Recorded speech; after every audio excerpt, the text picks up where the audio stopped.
Kind words and good emanation frequency, proven most beneficial in a medically.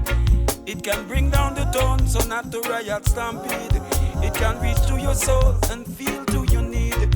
Someone can relate, bring an instant healing. A healing. Right now, the world lives in a way that people want to silence opposing ideas on public forums we've dubbed social media. Though you were born in the Eretz, you are, because of me, also an American.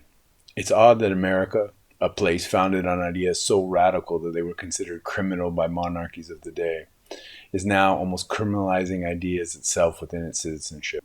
As it said, my race is human, my birthplace is earth, my political affiliation is freedom, and my religion is love.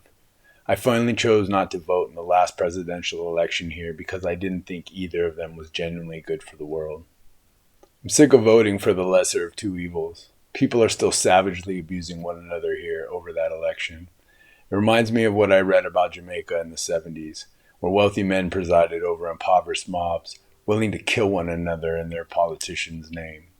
The names of men who had only disdain written on their faces and in their actions for most of their constituency. We are at a time that this madness infects our country too.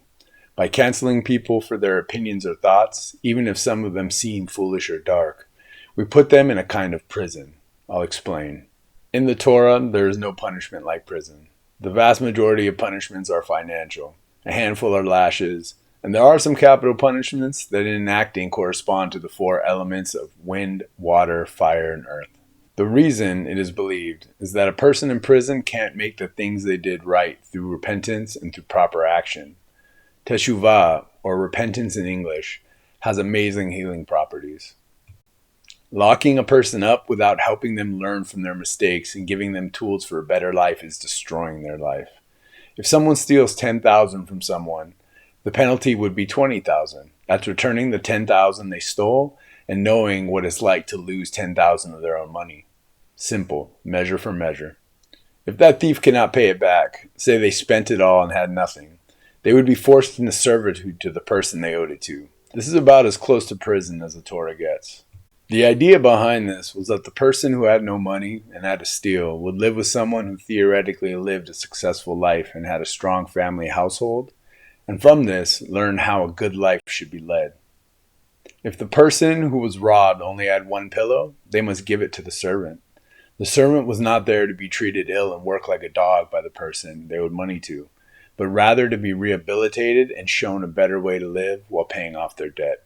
The experience is about repenting through our actions and growth of the soul. This is much healthier than locking someone into a prison where they can't really make things right. Cancel culture perhaps reflects the industrial prison complex of this beautiful country that has been going astray. Just like offenders of the law are locked away without a chance for genuine reconciliation and change, so too are thinkers who in some aspect have an idea that is different from their own. Cancel culture, instead of helping them see a different view, patiently allowing healing of that person's thoughts, angrily cast out those people and effectively imprison them in the solitude of their own dark thoughts. Offenders don't need solitude and confinement. They need to be embraced and shown a better way to live, to be given a chance to find their way and to make things right. That is the way of the Torah, and I believe it is the way of love as well. Whether we deal with those who offend the law or those who offend our minds, love is always the best way, however hard it may seem at times. For the good deed of the week, go tell a person this week that you had a disagreement with in the past, this, and mean it.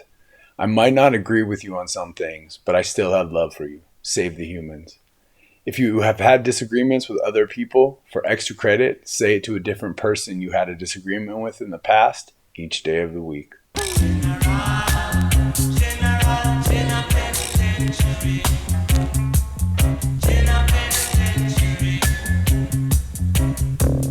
General